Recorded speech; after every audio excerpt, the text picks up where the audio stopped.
Hello, नमस्कार, आदाब, सत श्री अकाल और अस्सलाम वालेकुम। मैं हूं मोहम्मद अहमद काज़मी, लेकर आया हूं आपका पसंदीदा कार्यक्रम आपके रूबरू। देश में बहुत कुछ हो रहा है और साथ-साथ आरएसएस की तस्वीर भी बहुत बड़ी बनाई जाती है, दिखाई जाती है। ये बताया जाता है कि आरएसएस बीजेपी को चलाने वाली संस्था है, पेरेंट ऑर्गेनाइजेशन है। इसका हेडक्वार्टर नागपुर में है और नागपुर कहा जाता है कि जो अब सरकार है उसके जो पॉलिसीज हैं, उसके मेजर प्लान्स हैं, वो वहां तैयार किए जाते हैं। लेकिन नागपुर में आरएसएस को एक अजीब मुश्किल का सामना है। मुश्किल मैं इसलिए कह रहा हूं कि लीगल कुछ इश्यूज हैं जो आरएसएस के खिलाफ खड़े किए जा रहे हैं और ये काम कर रहे हैं वहां के सामाजिक कार्यकर्ता मोहनिश जबलपुरी, जो आरएसएस हेडक्वार्टर के 200 गज की दूरी पर रहते हैं और पुलिस स्टेशन भी एक ही है। मोहनिश जबलपुरी साहब, वेलकम है आपका मीडिया स्टार वर्ल्ड में, आपने समय दिया।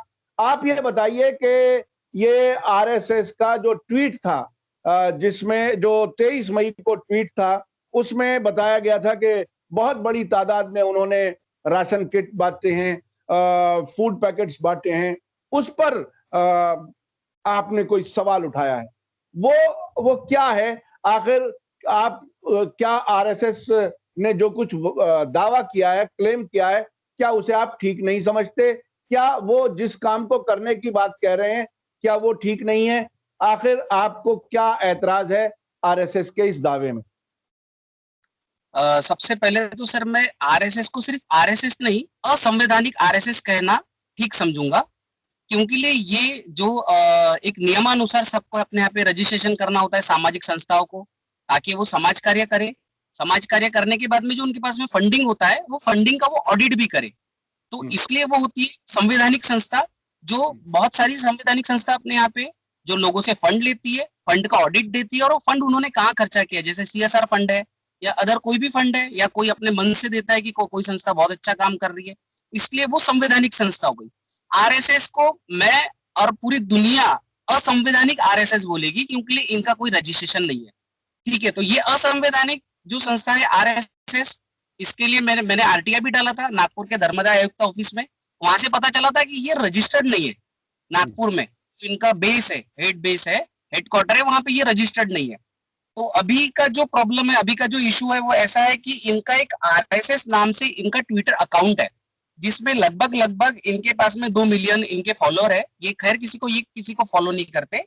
और इन्होंने क्या किया है, इन्होंने उसमें 23 मई के दिन इन्होंने एक इशू कराया है कि इन्होंने क्या क्या चीजें लोगों को दी है कोविड-19 के, ये कोरोना के आपातकाल के समय, कोरोना के समय पे जो लोगों ने हेल्प की है, हम तो उनका शुक्रिया अदा करते ही है।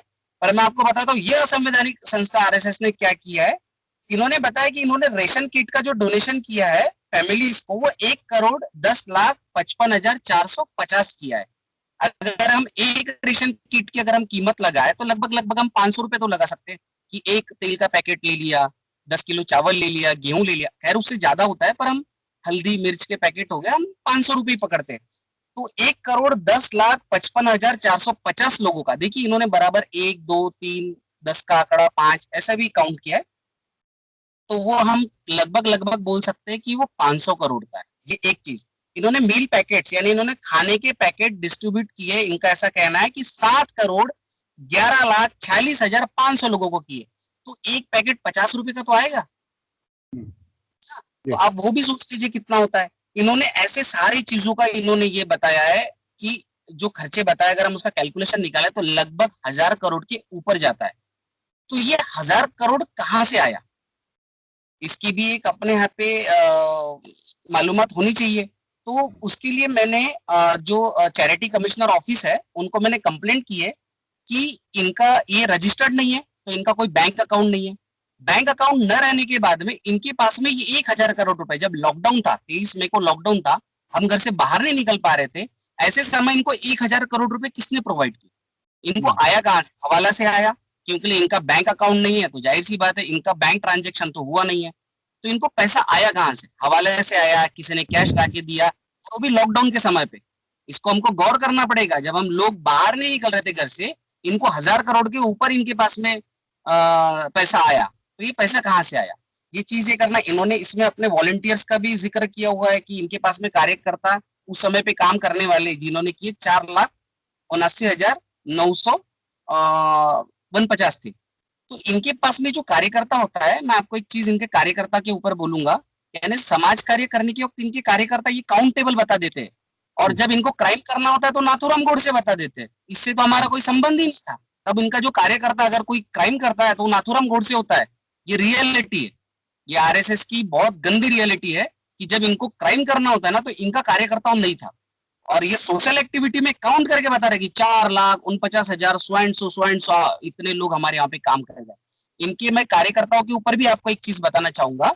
मैंने कोतवाली पुलिस स्टेशन नागपुर, क्योंकि उनका भी पुलिस स्टेशन सेम है आरएसएस हेडक्वार्टर का, और मेरा भी पुलिस स्टेशन वही है। मैंने वहां पे आरटीए डाला। आरटीए में मैंने पूछा कि आप आइडेंटिफाई कैसे करते हो लोगों को, जैसा कि कॉलेज के विद्यार्थियों को आप आइडेंटिफाई करते हो उनके कॉलेज आई कार्ड से, उसके एडमिशन की प्रत से। आप पुलिस वालों को भी आइडेंटिफाई करते हैं उनके आइडेंटिटी कार्ड से। आप कोई भी प्रकार के पॉलिटिकल कार्यकर्ता को या पदाधिकारी को आप उनके नियुक्ति पत्र से या फोटो आईडी से आप उनको आइडेंटिफाई करते हो कि ये फलाना व्यक्ति सो एंड सो पार्टी का है। तो आप आरएसएस के व्यक्ति को कैसे आइडेंटिफाई करते हो? मैं आपको बताना चाहूंगा, वहां से रिप्लाई आया कि ऐसा कोई भी हमारे अभिलेख पे, यानी हमारे पास में इसका कोई उत्तर नहीं। ये कौन बोल रहा है? आरएसएस हेडक्वार्टर का पुलिस स्टेशन बोल रहा है, कोतवाली police station, CP office Nagpur बोल रहा है। ये मेरे पास में आंसर है, और ये खुलेआम रूप से बता रहे कि हमारे यहाँ पे 4,79,950 लोगों ने हमारे यहाँ पे काम किया। यानी इसका मतलब क्या हो गया? आप जब सोशल एक्टिविटी लोगों को जो दिखाने के लिए जो सोशल एक्टिविटी करते हो, ये आपने क्या किया, तब आपने अपने कार्यकर्ता अनाउंस किए, और जब कोई क्राइम करता है तो आप उसको नाथूराम गोडसे बना देते कि इससे हमारा कोई संबंध नहीं है। संबंध आपका होता है, संबंध आपका होता है, पर आपको दिखाना नहीं होता है। जी जी। तो क्या आरएसएस के नाम का कोई बैंक अकाउंट भी नहीं है? कोई उसकी भी मालूमात आपने की है कहीं, बैंक से कहीं आसपास जो बैंक हैं? बिल्कुल सर, नियमानुसार ऐसा होता है। जो संवैधानिक जो संस्थाएं होती है, चैरिटेबल ट्रस्ट से जो रजिस्टर्ड होती है, वो संवैधानिक संस्थाओं को एक प्रोसीडिंग होता है। वो प्रोसीडिंग के तहत वो लोग अधिकार देते हैं कि अध्यक्ष को पैसा निकालने का अधिकार है, उपाध्यक्ष को 2 साइन का 3 साइन का एक राइट्स देते हैं, है ना? हमने चेक पे देखे होंगे, जो संवैधानिक संस्था होता है होता है दो लोगों की साइन का वगैरह। जब इनके पास कोई संस्था ही रजिस्टर्ड नहीं है, तो इनका बैंक अकाउंट होना ही पॉसिबल नहीं है। पैसा निकालेगा कौन? बैंक अकाउंट ही नहीं रहेगा तो, और डालेगा कौन? तो ये जो 1,000 करोड़ रुपए आया, वो भी उस समय पे जब लोग बाहर नहीं निकल पा रहे थे। सोचने वाली बात है कि वो पैसा कहां से आया। जी जी। अच्छा, आपने ऑडिट की बात कही। जाहिर है जब अकाउंट ही नहीं है तो ऑडिट कहाँ, और ऑडिट नहीं है तो लोगों को बताएंगे कहां से, और कहां से आया और कहां चला गया। तो क्या आप ये कह रहे हैं कि ये सब झूठ है, या इनके पास वाकई पैसा आया और उन्होंने गलत रास्ते से पैसा आया और गलत ही तरीके से खर्च भी हो गया? आप क्या कहना चाहते हैं? मतलब ये झूठ कौन सा वाला हिस्सा है? क्या ये इन्होंने कुछ नहीं किया, सिर्फ दावा किया, या कहीं से अलग अलग उनके चाहने वालों ने अपने अपनी जेब से पैसा खर्च किया और इनके पास लिखवा दिया कि साहब हमने इतना खर्च किया, आप आरएसएस के अकाउंट में लिख लो? क्या है, आप क्या समझते हैं? नहीं, मैं भी यही जानना चाहता हूँ। क्राइम तो हुआ है, मैं 100% कह सकता हूँ। मैं कानूनन लड़ाई ये एक पहली नहीं है मेरी उनके खिलाफ, और भी अच्छा चल रही अच्छा है। अच्छा अच्छा, दोनों दोनों हालत में क्राइम है। अगर झूठ बोला है तो भी क्राइम है, अगर ये किया है तो भी क्राइम है, आप ये कहना चाहते वो भी क्राइम है, क्योंकि ऐसा है कि आपको कैश लिमिट नहीं होती है। अगर मैं असंवैधानिक संस्था हूँ और मेरे पास में कैश लिमिट कैसी होती है कि मैंने 4-5 लोगों का एक गठन किया हुआ है, और मैं सोच रहा हूँ कि कोविड के समय पे मैं किसी की हेल्प कर देता हूँ, तो मेरी एक लिमिटेशन से पैसा खर्च करने की। अगर मैं हजारों करोड़ रुपए लाऊंगा, तो वो कहीं ना कहीं तो वो गैर कानूनी होगा ही होगा। मुझे तो हिसाब देना पड़ेगा ना कि मैंने इतने 1,000 करोड़ लाए कहाँ से। अगर कोई अपने जेब से भी पैसा दे रहा है, तो इतना 1,000 करोड़ के ऊपर का पैसा इनके पास में। हैं? अच्छा, आप अच्छा सुनिए, अब मैं इसे दूसरे तरह से समझना चाहता हूँ। अडानी और अंबानी का नाम अक्सर लिया जाता है कि इनको सरकार फेवर करती है, और जो उद्योगपति होता है वो फेवर के अगेंस्ट कुछ ना कुछ देता है पॉलिटिकल पार्टी को, या जो भी उसको उसको फैसिलिटेट करते हैं। क्या आप ये समझते हैं इस तरह के उद्योगपतियों ने कोई काला ही पैसा, अनअकाउंटेड पैसा इन लोगों को दे दिया और वो खर्च कर रहे हैं?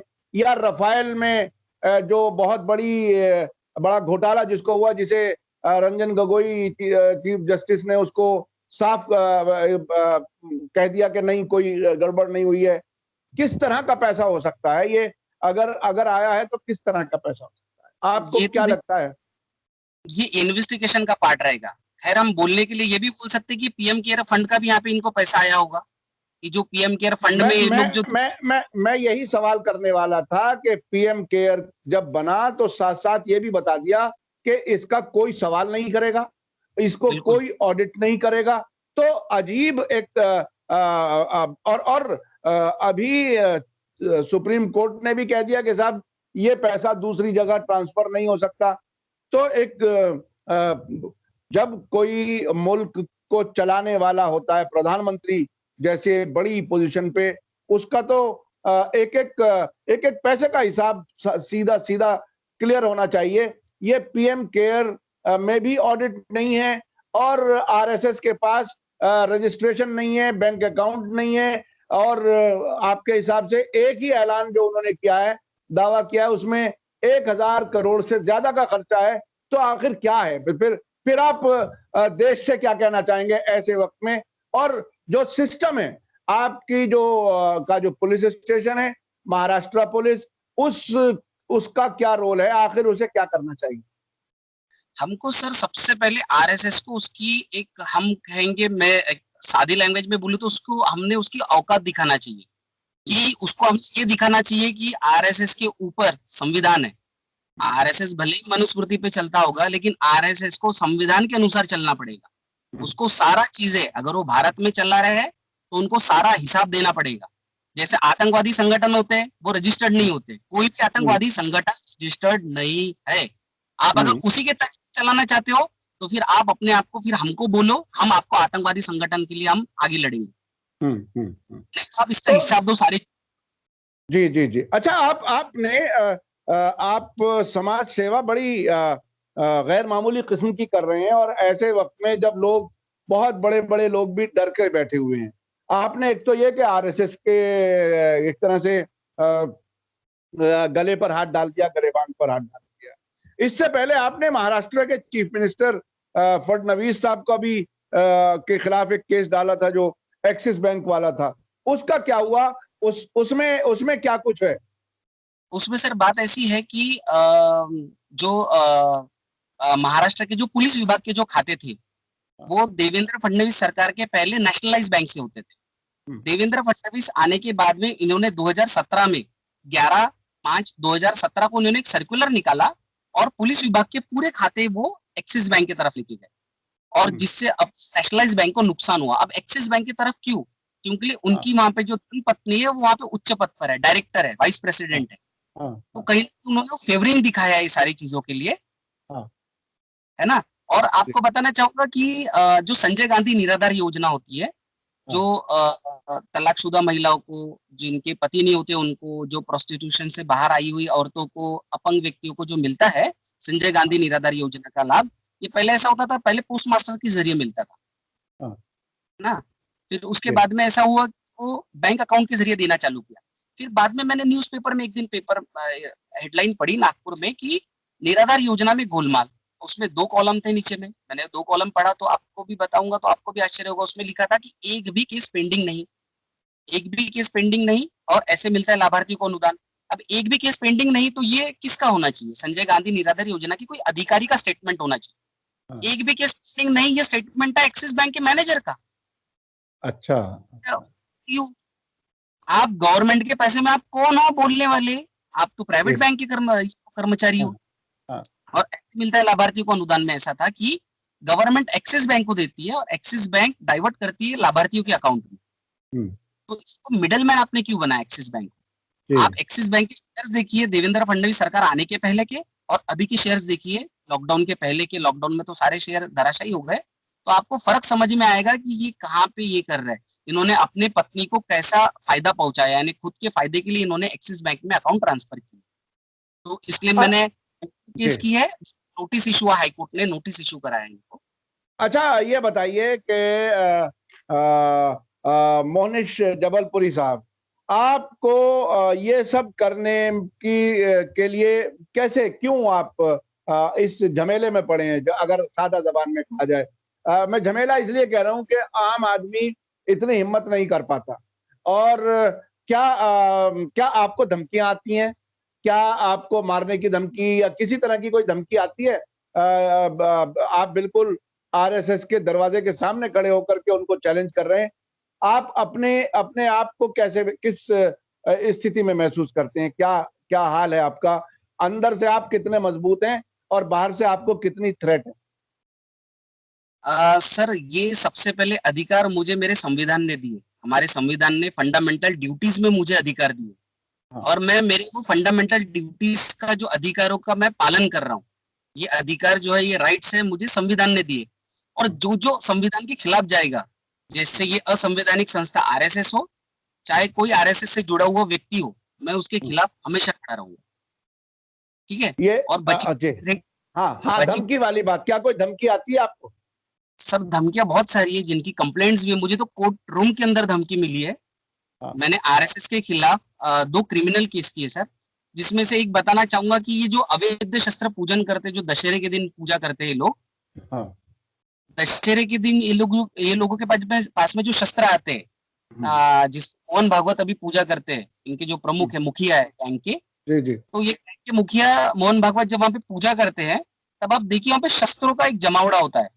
जी, जी। शस्त्र आप देखेंगे अलग अलग प्रकार के होते हैं, तलवार है, भाले है, कभी कभी हमको बंदूकें भी दिखाई देती है अगर हम गूगल कर ले तो, है ना। और हाँ, बच्चों के बंदूकें तलवारें दिखाई देती है। हम हाँ, अपने बच्चों को क्या ये दिखाना चाहते हैं, हम बंदूकें तलवारें हमारा भविष्य रहेगा, क्या आप बंदूकें और तलवारों के साथ खेलो, है ना। तो जी, ये जी। चीजों आरटीआई डाला कोतवाली पुलिस स्टेशन में कि ये जो आरएसएस जो पूजा करता है, वो शस्त्र का रिकॉर्ड आपके पास में है क्या, एक, हाँ, वो शस्त्र किसके नाम पे है, दो, तीसरा, जब गवर्नमेंट जब इलेक्शन अनाउंस करती है तो लाइसेंसीधारी जो लाइसेंसी शस्त्र होते हैं उनको जमा कर लेती है, या हाँ, जिनके पास में शस्त्र होते हैं उनको वॉच पे रखती है। तो ऐसे समय पे शस्त्रों का क्या किया जाता है, इसकी मुझे रिकॉर्ड दे। तो उन्होंने मुझे रिप्लाई दिया पीएस कोतवाली ने कि हमारे पास में वो शस्त्रों का कोई रिकॉर्ड नहीं है। वो लेकर मैं कोर्ट गया हूँ और कोर्ट ने नोटिस इशू किया है पीएस कोतवाली को, इस विषय में जवाब मांगा है। और दूसरी जो हम केस बोलेंगे, आप देखिए भारत भर में आरएसएस वाले डंडे लेके मार्च पास करते हैं। हाँ, सर, मार्च पास की जरूरत किसको आती है? हम सबसे पहले बोलेंगे मार्च पास हमारे यहाँ पे मिलिट्री, पैरामिलिट्री, पुलिस फोर्स ये लोग करते हैं। ये हुँ, लोग अपनी मुक्ति का एहसास दिलाते हैं और वो हमको, हम जो सिविलियंस है, हमको अंदरूनी हमको स्ट्रॉन्ग करते हैं कि डरो मत, ये देखो हम फोर्स के साथ में आपके साथ है। और वो कहीं ना कहीं एक दूसरे जो असामाजिक तत्व रहते हैं, उनको ये लोग, यानी जो क्रिमिनल एक्टिविटी माइंड के लोग रहते हैं, उनको ये लोग डराते हैं वो मार्च पास से। तो आरएसएस जो मार्च पास करता है, क्यों करता है? डंडे लेके। और डंडे लेके करता है, तो मैंने डंडे लेके जो मार्च पास करता है, मैंने पीएस कोतवाली को कंप्लेंट किया और मैंने आरटीआई में मंगाया कि इन्होंने मार्च पास की परमिशन ली थी क्या। तो मुझे आरटीआई में रिप्लाई आया, इन्होंने मार्च पास की परमिशन ली थी। अब आप गौर करिएगा, उसमें कॉलम नंबर 4 और 5 में लिखा है कि आप लाठी काठी का उपयोग ना करें, हुँ, मराठी का मिरवणूक का ना करें, यानी उसको आप लेके ना घूमे। ठीक हाँ, है, लाठी काठी को। और 22 नंबर में लिखा हुआ है कि आप इस चीज का तंतोतंत पालन कर रहे हैं, आप इस चीज का पूरा पालन कर रहे हैं हमारे दी हुई परमिशन का, इसलिए हम आपको ये परमिशन दे रहे हैं। हुँ, 24 नंबर में लिखा है कि अगर आप इस चीज का पालन नहीं करोगे तो हम आपके ऊपर कायदेशीर कार्रवाई करेंगे, कायदे अनुसार हुँ, हम लोग आपके ऊपर कार्रवाई करेंगे। इनके ऊपर कोई कार्रवाई होती नहीं है, हुँ, होती है। तो मैंने उस चीज की कंप्लेंट की, कोई कार्रवाई नहीं हुई, तो मैं उसको लेकर कोर्ट गया। वहां से मोहन भागवत को नोटिस भी इशू हुआ है इस चीज का।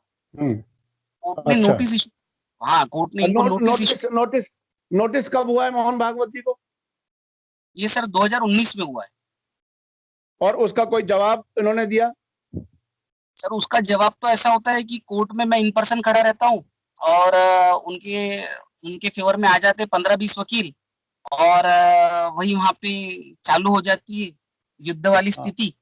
तो सर, वो नोटिस में रिप्लाई का तो ये नहीं हुआ, मेरी वो केस उड़ा दी गई। अभी मैं उसको लेके हाईकोर्ट जा रहा हूँ। केस हाँ, में ये बोल के उड़ा दिया गया कि वो आर्म्स एक्ट में नहीं आता, लाठी जो है अच्छा, आर्म्स एक्ट में नहीं आती। लेकिन मैं आपको बताना चाहूंगा, मेरे पिटीशन में मैंने कहीं पे भी आर्म्स एक्ट की बात नहीं की। मैंने तो कहा कि जो पुलिस ने परमिशन दी है, इन्होंने उसका उल्लंघन किया, उसके ऊपर कार्रवाई करो। मेरी हाँ, कहीं आर्म्स एक्ट आती नहीं है उसके अंदर, पर कोर्ट ने आर्म्स एक्ट बोल के वहां से ये कर दिया, वो लेके मैं भी हाई कोर्ट जाने वाला हूँ। अच्छा अच्छा अच्छा। तो बहरहाल मोहनिश जबलपुरी साहब, आप बहरहाल बड़ा काम कर रहे हैं, जो भी कर रहे हैं। बहुत से लोगों को आप बुरे लगते होंगे, बहुत से लोगों को आप अच्छे भी लगते होंगे, क्योंकि इस देश की खूबसूरती यही है कि हर सोच के रहने वाले को इस देश में रहने की आजादी है। कानूनी तौर पर तो आज भी है, लेकिन अब कुछ हालात ऐसे बदल रहे हैं कि लोग कुछ डरे सहमे से हैं। इतनी हिम्मत बहुत कम लोग कर पाते हैं जो आप कर रहे हैं। बहरहाल आपने मीडिया स्टार वर्ल्ड को वक्त दिया और आपने अपने जो कुछ भी आरएसएस के मुकाबले में आप जो कुछ कर रहे हैं उसके बारे में जानकारी दी। इसके लिए बहुत-बहुत शुक्रिया। देश में जो भी कानून के खिलाफ काम करता है उसको कानून को चाहिए कि जरूर सजा मिले, और वही मैं समझता हूं इस देश की गारंटी है। अगर न्यायपालिका अपना काम पूरा करे, पुलिस अपना काम पूरा करे, सही करे, तो सभी को इस देश में सुरक्षित रहने का एहसास दिया जा सके। मैं समझता हूं देश को चलाने वालों की यही जिम्मेदारी है। बहुत-बहुत शुक्रिया मोनिश जबलपुरी साहब, आपने वक्त दिया। और मैं दर्शकों को बताना चाहूंगा कि मीडिया स्टार वर्ल्ड की कोशिश होती है कि जो खबर है उसको बहुत नजदीक से समझने के लिए जो कंसर्न रिलेटेड लोग हैं वो या एक्सपर्ट्स, उनसे हम आपकी मुलाकात कराते हैं।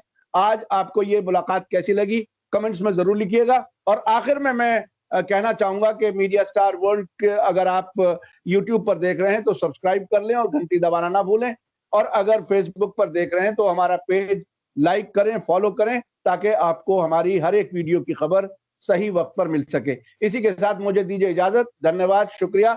मोनिश साहब, आपका भी एक बार फिर शुक्रिया। Thank you very much. जय भारत, जय हिंद। मीडिया स्टार वर्ल्ड के और वीडियो देखने के लिए हमारे चैनल को सब्सक्राइब करें और सीधे नोटिफिकेशन पाने के लिए बेल आइकन दबाएं। और अगर हमारी खबर सच्ची और अच्छी लगे तो अपने व्हाट्सएप, इंस्टाग्राम, फेसबुक और ट्विटर अकाउंट पर जरूर शेयर करें।